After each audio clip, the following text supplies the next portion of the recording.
ॐ इमं साहस्रं शतधारमुत्सं यच्यमानं शरीरस्य मध्ये घृतं दुहानामदितिं जनायाग्नेयमाहिंसीः परमे व्योमन्। गौधन को न मारो, इनका हर प्रकार रक्षण और वर्धन करो। ॐ आरे गोहानृहा वधो वो अस्तु। गौ हत्या मानव हत्या के समान है। ॐ अन्यो अन्यमभिहर्यत वत्सं जातमिवाग्न्या।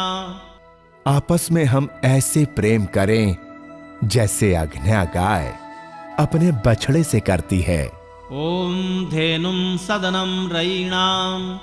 गोधन प्रत्येक ऐश्वर्य का स्रोत है, अर्थात प्रत्येक सुख की खान है।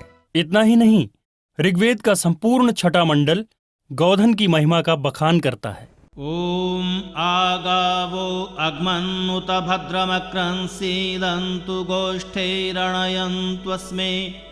गोधन को कष्टों से परे रखना प्रत्येक का कर्तव्य है। भूयो भूयो रयिमिदस्य वर्धयन्नभिन्ने खिल्येन दधाति देवयुम्। जो गोधन की सेवा करते हैं वे ईश्वरीय कृपा के पात्र हैं। ॐ नता नशन्ति न दभाति तस्करो नासामा मित्रो व्यथिरादधर्षति। शत्रुओं को भी गोधन के प्रति अस्त्र उठाना अनुचित है। ॐ नता अर्वारेणुककाटो अश्नुतेन संस्कृतत्रमुपयन्ति ता अभि। कोई गोधन का वध ना करे। ॐ यूयं गावो मेदयथा कृशं चिदश्रीरं चित्कृणुथा सुप्रतीकम्। जो गाय हमें हर्षित व बलशाली बनाती है, हम भी उसको स्वस्थ व निरोग रखें। मा वहस्तेन ईशत माघशंसा परिवोहेति रुद्रस्य वृज्याः। गाय को शुद्ध चारा और शुद्ध जल मिले, अस्तु गाय का वध ना हो और वो हमें ऐश्वर्य देने वाली हो। इससे अधिक और क्या प्रमाण हो सकता है कि वेदों में गोहत्या सहित किसी भी जीव हत्या का निषेध है। वेदों में गोमांस भक्षण की आज्ञा तो बिल्कुल नहीं है। इतना ही नहीं, दूसरे धर्मों में भी गाय को एक सम्मान का स्थान दिया गया है। हदीस में कहा गया है, सल्लल्लाहु अलैहि वसल्लम ने फरमाया कि गाय का दूध इस्तेमाल करना लाजिम पकड़ लो, क्योंकि उसमें शिफा है, उसके घी में दवा की तासीर है और उसके गोश्त में रोग है। बहादुर शाह जफर ने अपने राज में गोहत्या करने पर फांसी की सजा तय की थी। अकबर के राज्य में गोहत्या पर पूरी पाबंदी थी। जे रत लागी कापड़ा जामा होए पलीत, जे रत पीवे मानवा ताक्यों निर्मल चित। सिख धर्म में भी गाय को बहुत ही सम्मान की दृष्टि से देखा गया है। अनेक सिख गुरुओं ने सिखों को मांसाहार, शराब और तंबाकू से परहेज करने का उपदेश दिया है। पुराने समय में जैन लोग अपनी संपत्ति की गणना गायों की संख्या से करते थे। सुरदेव, चूल शतक और कांपिल्य के पास 60-60 हजार गायें थी। महात्मा बुद्ध के अनुसार यदि अन्न जल ना मिले तो पंचगव्य अर्थात दूध, दही, घी, मक्खन और मट्ठा, ये पांचों गोरस लिए जा सकते हैं। ज़ोराष्ट्रियन धर्म में भी गाय की रक्षा का उपदेश है कि बैल अर्थात गोवंश हमारी जरूरत है, गोवंश हमारी वाणी है, गोवंश हमारी जीत है। गोवंश हमारे खेतों को जोतकर हमारे लिए भोजन पैदा करता है। प्राचीन मिस्र में यद्यपि पशु बलि की प्रथा थी, किंतु गाय की बलि की नहीं, क्योंकि गाय देवी हाथोर को प्रिय थी और राष्ट्रपिता के गाय के विषय में कुछ ऐसे विचार थे। गो रक्षा मेरे लिए स्वराज्य से भी बढ़कर है। मैं गाय की पूजा करता हूँ और सारी दुनिया के साथ लड़कर भी उसकी रक्षा करूंगा।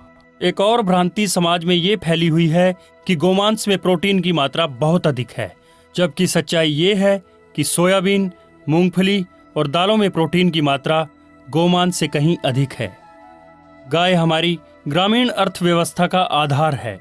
गाय के गोबर से खाद और बिजली दोनों बनाए जा सकते हैं। गोबर अनेक रूपों में ऊर्जा का स्रोत है। बंधुओं, जहां एक और ये बड़े गर्व की बात है कि वेदों में गौ हत्या और पशु हत्या नहीं है, और जहां सभी धर्मों में गाय का गुणगान करके उसकी रक्षा का उपदेश दिया गया है, और जहाँ सभी विचारशील पुरुषों ने उसके संरक्षण की बात कही है, वहीं दूसरी ओर बड़े दुख और लज्जा का विषय है कि आज बड़ी भारी मात्रा में गोधन का विनाश हो रहा है और इसके एक बहुत बड़े जिम्मेदार हिंदू स्वयं हैं। कत्ल खानों को अधिकांश बूढ़ी गायें हिंदू गौशालाओं और हिंदू पालकों से ही मिलती हैं। एक गाय अपने जीवन काल में लाखों मनुष्यों का पेट भरती है, जबकि एक मृत गाय 50-100 का। अतः गाय को जीवित रखने में गाय को मारने से ज्यादा समझदारी है। गोरक्षा मात्र धार्मिक उद्देश्य से ही नहीं, अपितु मनुष्य मात्र की समृद्धि के लिए भी आवश्यक है। गाय का गोबर एक कीटाणु प्रतिरोधक है। गोमूत्र से अनेक आयुर्वेदिक दवाइयां बनती हैं। महानुभावों, क्या बूढ़े और निर्बल होने पर हम अपने प्रियजनों को घर से बाहर निकाल देते हैं? अपने थोड़े से नकद फायदे के लिए गोवंश का विनाश करके हम अपने राष्ट्र के विनाश का बीज बो रहे हैं। आइए आज हम सब मिलकर ये प्रतिज्ञा करें कि सर्वोपयोगी गोधन की रक्षा करेंगे, ताकि सब मनुष्य पृथ्वी पर स्वस्थ और सुखी रह सकें।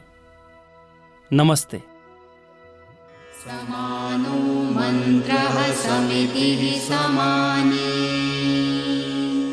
समानं मनः सहचित्तमेषाम्, समानं मन्त्रमभिमन्त्र एवः, समानेन वो हविषा जुहोमि, समानेव आकूतिः, समाना हृदयानि वः, समानमस्तु वो मनो,